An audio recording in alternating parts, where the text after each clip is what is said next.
Good morning friends. मु आशा करे कि आपण मानकर सकाळ बहुत भलरे थिबो। आ मोर सकाळ आरंभ होउची आपण माने देखि पारुथिबे गेली ठारू आरंभ होउची। आज मॉर्निंग रे मु कुछ चॉकलेट नहीं आसीथिली देखि पारुथिबे। से चॉकलेट खाइबो पई मो सहित से एई भली झगड़ा करूची।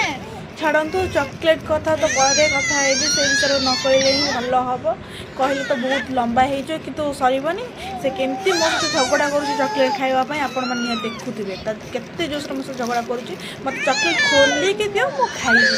आगे आपण मैंने कहूँ चॉकलेट खोलिकी देवी ठीक हम दांत उठले से केमती खाइब।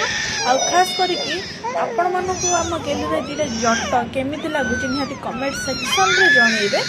आउ मोर ये मिनी ब्लॉग टी केमती लगे तो निहाती जनइबे। आपन को खास करके कहूँ टे लास्ट टे देखो गोटे सेकेंड वीडियो अच्छी जो आम गेली आमर से गोटे सेकेंड वीडियो हो से केमी रागिकी मुंड पिटी दौर आप देखिपे। जदि आप भल लगे तो फॉलो करदे आम पेज। तो सी यू जय जगन्नाथ।